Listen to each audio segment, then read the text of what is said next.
ഇതൊരു ബംഗാളി ഡിഷാണ് കേട്ടോ.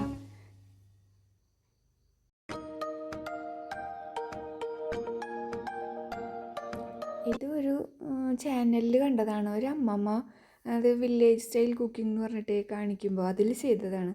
അപ്പോൾ അങ്ങനെ ഉണ്ടാക്കി നോക്കിയതാണ് കേട്ടോ.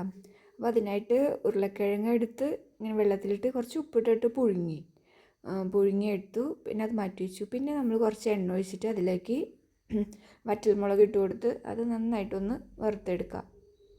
കരിഞ്ഞു പോകാണ്ട് വറുത്തെടുത്തോളൂ കേട്ടോ. പിന്നെ അത് മാറ്റി ആ എണ്ണയിലേക്ക് തന്നെ നമ്മൾ ഒരു പിടി വെളുത്തുള്ളി, പിന്നെ ഒരു സവാള ഇങ്ങനെ നീളത്തിൽ കട്ട് ചെയ്തത് കനം കുറച്ച് അതും കൂടെ ചേർത്ത്, വെളുത്തുള്ളി നന്നായിട്ടൊന്ന് മൂത്ത് കളർ മാറിക്കഴിയുമ്പോൾ സവാള ഇട്ട് കൊടുത്താൽ മതി കേട്ടോ. അങ്ങനെ ഇതുപോലെ ബ്രൗൺ കളറാവണം. കുറേ ബ്രൗൺ ആവണ്ട, എന്നാലും ഒരു നന്നായിട്ട് വാടി വരുമ്പോൾ നമ്മളത് മാറ്റി വയ്ക്കാം. അതിനുശേഷം നമ്മൾ ചെയ്യേണ്ടത് ഈ മുളകിൻ്റെ ആ ക്രിസ്പിനെസ് മാറുന്നതിന് മുമ്പ് തന്നെ കുറച്ച് ഉപ്പിട്ടിട്ട് ഇങ്ങനെ പൊടിച്ച് വെക്കണം. പിന്നെ കൈ കൊണ്ട് തിരുമ്മിയാൽ തന്നെ ഇങ്ങനെ പൊടിഞ്ഞ് കിട്ടും. ആ പരുവത്തിലാണ് നമ്മൾ വറുത്തെടുക്കുന്നത്. അങ്ങനെ നന്നായിട്ട് ഇങ്ങനെ ഉടച്ചു കൊടുക്കുക, ഉപ്പും ഈ മുളകും കൂടെ. കണ്ടില്ലേ? അതിലേക്ക് നമ്മൾ ഈ പുഴുങ്ങി വെച്ച ഉരുളക്കിഴങ്ങ് ചേർക്കുക. ഉരുളക്കിഴങ്ങിൽ ഉപ്പിട്ടിട്ടില്ലെങ്കിൽ ഈ മുളകിൽ കുറച്ചധികം ഉപ്പിട്ട് കൊടുത്താൽ മതി കേട്ടോ. ആ അമ്മമ്മ ഉപ്പിട്ടിട്ടില്ല എന്ന് തോന്നണേ, അറിയില്ല. പിന്നെ അതിലേക്ക് നമ്മൾ ഈ വാട്ടി വെച്ച സവാള, വെളുത്തുള്ളി ചേർക്കുക, കുറച്ച് മല്ലിയിലയും കൂടി ചേർക്കുക. ഇതെല്ലാതും കൂടെ നന്നായിട്ട് കൈ കൊണ്ട് തന്നെ ഇങ്ങനെ ഉടച്ചെടുക്കുക നന്നായിട്ട്. അവരങ്ങനെയാണ് ചെയ്യുന്നത്. നമുക്ക് വേണമെങ്കിൽ മാഷർ വേണമെങ്കിൽ ഉപയോഗിക്കാം കേട്ടോ, കുഴപ്പമൊന്നുമില്ല. പക്ഷേ കൈ കൊണ്ട് ഉടച്ച് കൊടുക്കുമ്പോഴായിരിക്കും അതിൻ്റെ ടേസ്റ്റ് ഉണ്ടാവുക. അതുകൊണ്ടല്ലേ അവരങ്ങനെ ചെയ്യുന്നത്.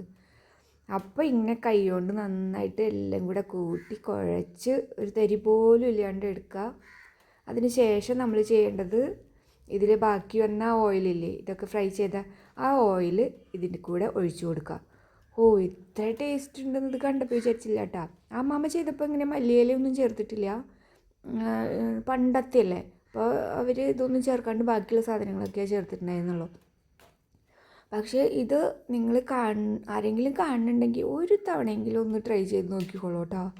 അടിപൊളി എന്ന് പറഞ്ഞാൽ അടിപൊളി. ചോറിൻ്റെ കൂടെ സൂപ്പർ. പിന്നെ ചപ്പാത്തിയുടെ കൂടെയും കഴിച്ചു, ദോശയുടെ കൂടെ നമുക്ക് വേണമെങ്കിൽ മസാല ദോശയുടെ മസാലക്കൂട്ടായിട്ട് ഇത് വേണമെങ്കിൽ ഉപയോഗിക്കാമെന്നാണ് തോന്നുന്നത്.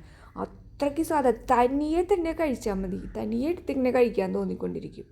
എന്നിട്ട് അവരിതൊക്കെ കൂട്ടി ഇങ്ങനെ ഉരുളിയാക്കിയിട്ട് ഇങ്ങനെ വെക്കും. അപ്പോൾ എന്ത് രസമെന്നറിയോ ഇത്. ഉരുളക്കിഴങ്ങായ കാരണം പേടിച്ചിട്ടുണ്ടാക്കി നോക്കിയതാണ്, പക്ഷേ അടിപൊളി ടേസ്റ്റാണ്. അപ്പോൾ വീഡിയോ ഇഷ്ടപ്പെട്ടെങ്കിൽ ഒന്ന് ചെയ്ത് നോക്കുക കേട്ടോ. ചെയ്ത് നോക്കിയിട്ട് അഭിപ്രായം പറയുക, കമൻറ്റ് ചെയ്യുക, ലൈക്ക് ചെയ്യുക, സബ്സ്ക്രൈബ് ചെയ്യുക. നമുക്ക് അടുത്തൊരു വീഡിയോയിൽ ഒരു സിമ്പിൾ റെസിപ്പി ആയിട്ട് വീണ്ടും